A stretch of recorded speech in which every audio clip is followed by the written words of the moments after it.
하나님 말씀 보겠습니다. 하나님 말씀은 예레미야 50장 29절에서부터 34절, 구약성경 1135쪽입니다.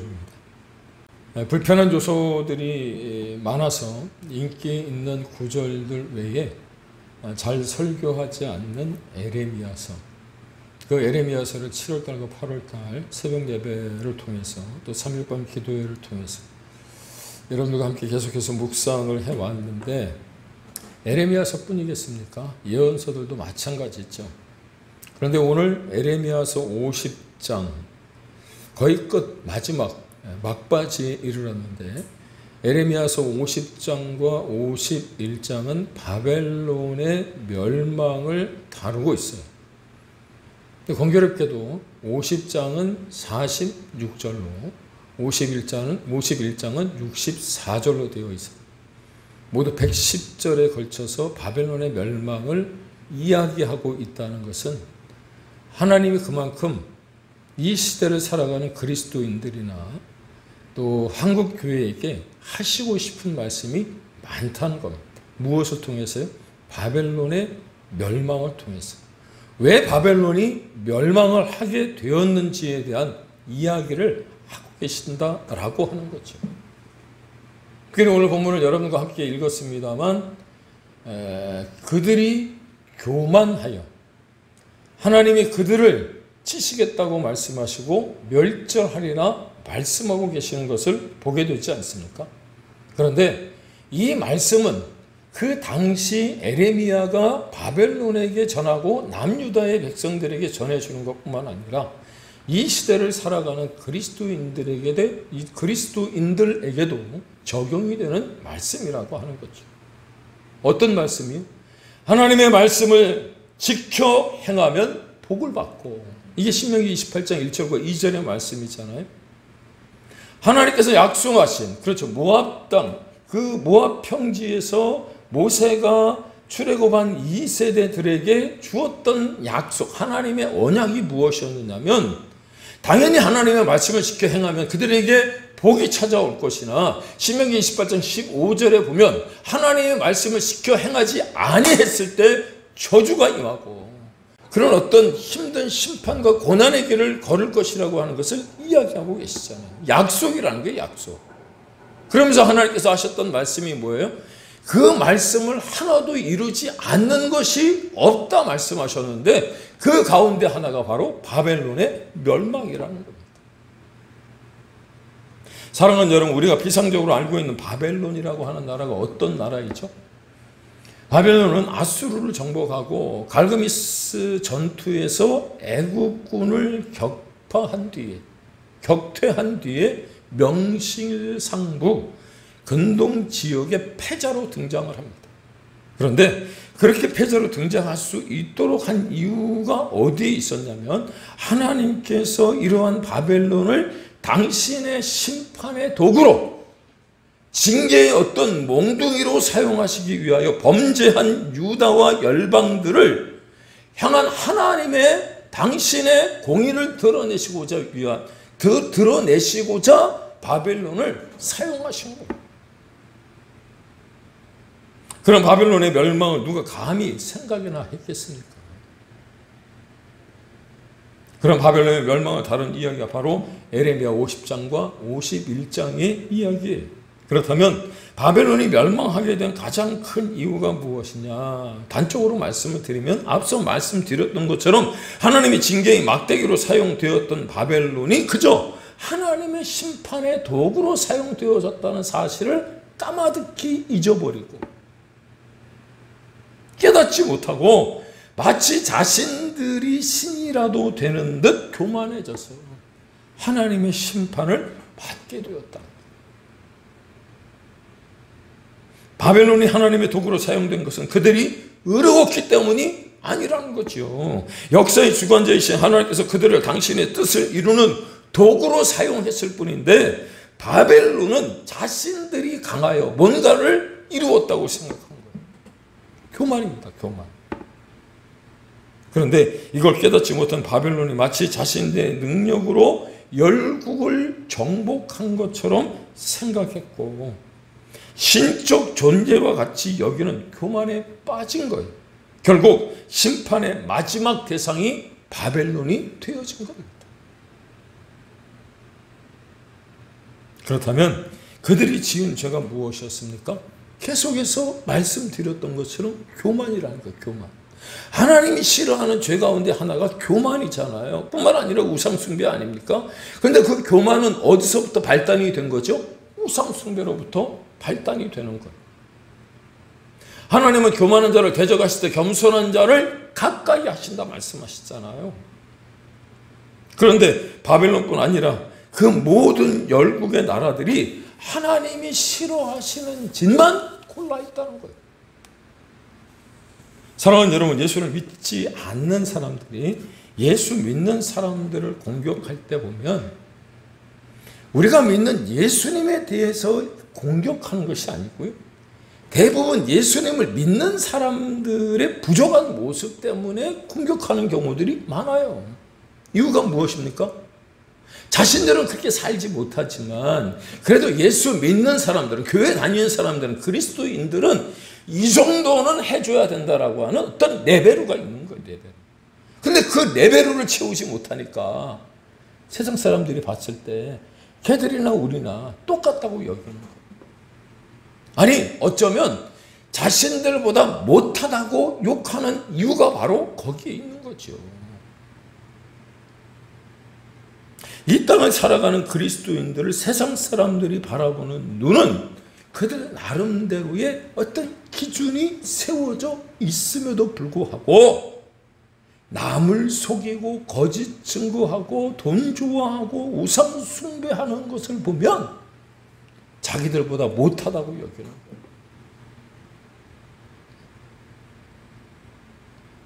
따라서 우리 그리스도인들이 주의해서 생각해야 할 것이 있다면 이렇게 어려운 때일수록 주변의 어수선함 때문에 흔들리지 말고 믿음의 주여 온전케 하시는 예수 그리스도, 그 주님을 다시금 바라볼 수 있기를 주님의 이름으로 축복합니다. 예수님의 이름으로 축복합니다. 선지자 에레미야도 그래서 에레미야 9장 23절과 24절에 그리스도인들의 자랑, 하나님의 백성의 참된 자랑은 하나님을 아는 것이라고 이야기하거든요. 사랑하는 여러분, 유은성 전도사가 그런 찬송을 했잖아요. 아버지 당신의 마음이 있는 곳에 나의 마음이 있기를 원해요. 할렐루야. 그렇죠. 우리 그리스도인들의 자랑이 뭐예요? 얼마 전에도 그 자랑이라고 하는 주제를 통해서 우리가 함께 말씀을 나누지 않았습니까? 자랑할 것 정말 많죠. 사도 바울도 그러지 않았습니까? 그러나 그 자랑할 만한 것들을 배설물로 여기고 온전히 예수 그리스도를 자랑하고 높이고 찬양할 수 있는 우리 모두가 되기를 주의 이름으로 축복합니다. 왜? 그래야 세상 사람들이 바라볼 때 그리스도인이라고 인정을 하는 거예요. 인정.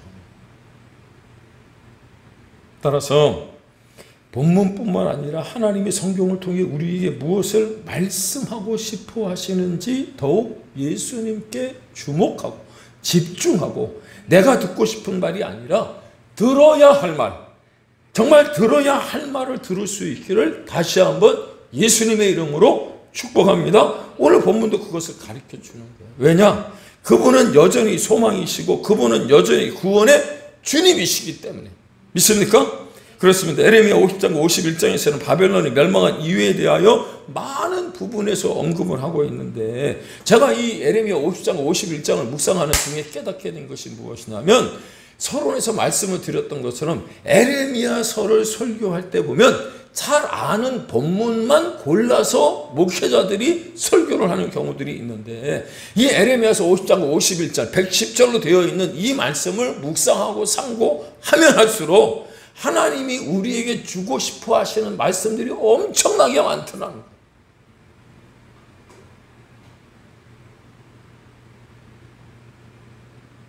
그 가운데 바벨론이 가지고 있었던 생각과 지금 이 시대를 살아가는 그리스도인들의 생각과 별반 다르지 않다고 생각이 드는 것 중에 하나가 무엇이냐면 이런 거예요. 바벨론은 무엇보다도 이렇게 생각을 했던 것 같아요. 그들이 열방을 무너뜨리고 패권을 차지하면서 특별히 이스라엘 백성들을 자신의 나라의 포로로 끌고 갈 때, 그래서 자신들과 하나도 다를 바가 없다 여긴 이스라엘을 하나님이 버린 고아와 같이 생각을 했다는 거예요. 그러니 겁도 없이 하나님의 성전을 파괴하고 무너뜨리는 안타까운, 어떻게 보면 악행을 저지르는 거잖아요. 왜냐? 여기서 우리가 알고 가야 될 것 중에 하나가 무엇이냐면, 여러분, 바벨론으로 당시에 끌려간 포로의 숫자가 100만이래, 100만. 어떤 목사님들은 기록에 보면 한 200만 된다고 이야기하시는 분들도 계세요. 100만이 되었던 200만이 되었던 어마어마한 숫자 아닙니까? 그런데 바벨론에서의 포로의 생활이 몇 년이었어요? 70년, 70년. 근데 70년 포로 기간이 끝나고 난 다음에 제1차 귀환과 2차 귀환과 3차 귀환, 스룹바벨과 에스라와 느헤미야를 통해서 예루살렘으로 돌아온 숫자가 몇 명이나 되었을까요?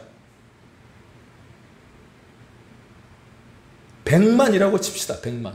100만 중에 몇 만이나 돌아왔을까요? 3분의 1? 3분의 2? 4분의 3? 5만, 5만.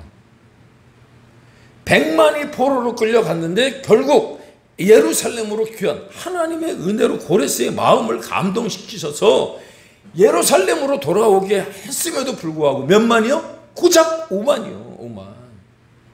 그럼 나머지 100만이라고 쳤을 때 95만은 뭐인 거예요? 바벨론에 동화되어 버린 거예요. 그러니 바벨론의 사람들이 이스라엘 백성들을 봤을 때 쟤들 별거 아니네. 하나님의 선민이라며, 쟤네 하나님 섬긴다며. 그런데 믿음은 지키지 않고 똑같이 우리랑 우상 숭배하고 거짓 증거하고 돈 좋아하고 남 속이기 좋아하고. 바벨론에 동화된 사람이 몇 명이요? 95만, 95만. 여러분 95만에 속하겠습니까? 여러분 5만에 속하겠습니까?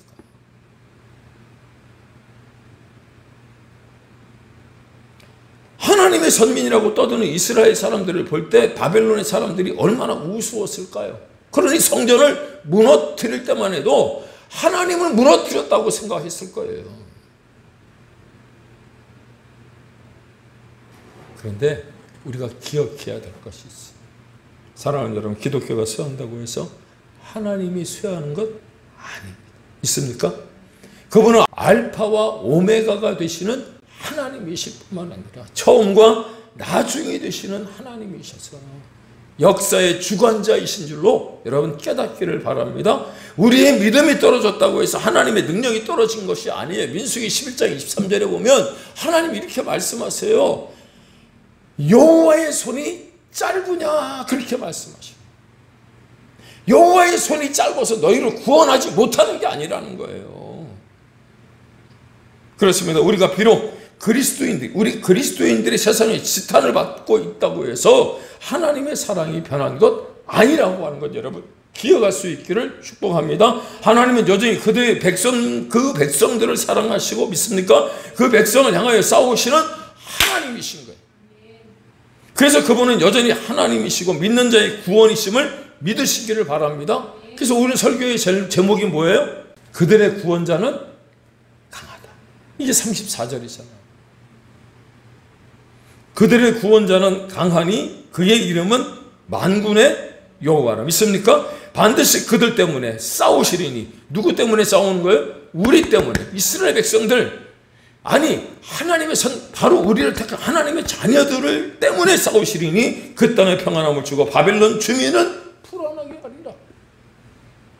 이것이 하나님이 예레미야 입을 통해서 선포하게 하신 말씀이라는 거예요. 그런데 말씀을 준비하면서 생각해 보니까 말씀을 전하는 예레미야가 얼마나 힘이 났을까, 그런 생각이 드는 거예요. 왜? 이유가 뭘까요? 에레미야가 남유다 사람들에게 전했던 첫 메시지가 뭐예요? 애굽으로 돌아가지 말고, 애굽으로 내려가지 말고, 애굽으로 투항하지 말고 바벨론에 항복하여 하나님이 말씀하신 대로 포로로 끌려가라고만 했을 때 쟤는 거짓 선지자라고, 민족의 배반자라고, 반역자라고 얘기했잖아요. 그런데 그렇게 바벨론, 친바벨론인 뭐라 그래야 되나요? 이었던 것처럼 여겼던 그가 바벨론이 멸망한다는 이야기를 전하고 있으니 얼마나 신이 났을까? 바벨론에 항복하라는 것 때문에 그가 얼마나 많은 수모와 수치를 당했습니까? 그런데 바벨론이 망하는 거예요. 그리고 에레미야를 통해서 하나님께서 직접 그들 백성과 대적 바벨론에게 들려주시는 말씀이 있는데 무엇이냐면 그들의 구원자는 강하다. 그 이름은 만군의 여호와라. 믿습니까?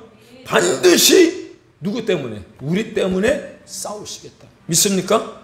그러니까 우리의 전쟁은 하나님께 속한 줄로 여러분 깨닫기를 바랍니다.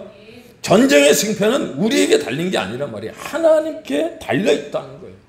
신명기 17장에 보면 이런 말씀이 있잖아요. 왕은 병마를 많이 두지 말고 하나님을 신뢰하라.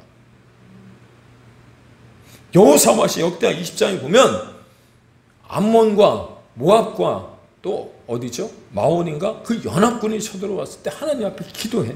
그랬더니 하나님이 뭐라고 말씀하셨습니까? 네? 뭐 대포를 가져다가 총을 가져다가 뭐 병기를 가져다가 재워서 말을 키워갖고 그들과 대적하라고 하시는 게 아니고 찬양대를 조직하라. 찬양. 그랬더니 이겼어요? 안 이겼어요? 이겼단 말이에요. 그리고 하나님이 우리를 대신해서 싸우시는데 어떻게 싸우시느냐? 에레미야서 오늘 본문 34절까지 우리가 읽었는데 35절에서 36절, 37절, 38절에 보면 칼로 이긴 자들이 칼로 망할 것이라고 그 칼에 대한 이야기, 마치 칼의 노래를 이야기하는 것처럼 칼로 망할 것이라고 하는 그 칼이라고 하는 단어가 무려 5번, 6번이 나와요. 여호와의 말씀이니라. 칼이 갈대아인의 위에와 바벨론 주민의 위에와 그 고관들의 지혜로운 자의 위에 떨어지리라. 그런 베드로전서 5장 8절의 말씀처럼 마귀와 사탄이 우는 사자처럼 삼킬 자를 찾고 우리 바로 앞에까지 달려든다고 할지라도 쫄지 않기를 주의 이름으로 축복합니다. 물론 마귀와 사탄이 우리 앞에서 으앙 하고 우리에게 달려들면 두렵겠지요. 그런데 요즘 알바 가운데 저 에버랜드에 가면 남양 특집, 그래서 뭐 귀신의 시비. 근데 그 귀신 역할을 하는 친구들이 알바 안 한다고 다 도망갔대. 막 짜증난다고, 아유 힘들다고, 더워서 아니. 사람들이 안 놀랜다는. 오히려 으앙 하고 놀리면 너 누구야? 으앙, 너 더 놀랬지? 뭐 이랬더니. 그러니까 귀신들이 막 재미가 없는 거예요. 마귀와 사탄이 나타났을 때 귀신이 여러분 우리를 뭐 위협하려고 달려들었을 때 당당하게 으악! 오히려 이렇게 하면 귀신이 나가 떨어진다니까. 귀신이 재미없다고 그냥 집에 돌아가 버린. 마귀와 사탄이 우리를 그 뭐 삼키려고 찾아올 때 어머 무서워 이러면 밥이 되는 밥이. 에버랜드에 남양특집 귀신의 집에서 일하는 알바생들이 좀 불쌍하긴 하지만 나는 왜 이럴까? 난 왜 이렇게 안 될까? 여러분 우리가 자책할 때가 얼마나 많습니까? 나 자신을 들여다보면 너무도 연약해서 또 넘어지고 또 넘어지는 우리잖아요. 그럼에도 불구하고 내 이름을 부르시는 내가 믿는 하나님은 여전히 강하시고 그들의 구원자는 강하시기에 능력 있는 여호와 하나님이심을 여러분 믿으시고요. 그 믿음으로 그 권능과 능력으로 싸우시는 하나님을 신뢰하신다면 그 어느 순간에도 하나님의 음성을 듣고 담대할 줄로 여러분 믿으시기를 바랍니다. 오늘 내 능력이 부족해 보이고 내 힘이 모자라 보여서 낙심이 되고 지칠 때 하나님께서 누구를 위하여? 나를 위하여 싸우신다는 이 말씀 기억하시고 하나님은 강하시다고 하는 그 고백을 통해서 온 세상 만물을 친히 창조하시고 그 뜻을 따라 다스리시는 권능의 하나님, 능력의 하나님, 여러분 붙잡고 승리하는 우리 모두가 다 되시기를 주의 이름으로 축복합니다. 오늘 그 하나님이 여전히 그 능력으로 나를 사랑하시고 나를 지키시고 나를 인도하시는 줄 믿고 다시금 힘을 내서 남은 한 주 또 살아가시면서 이 무더위 가운데 나를 위하여 일하시는 그 주님을 붙들 수 있는 우리 모두가 되기를 주의 이름으로 축복합니다.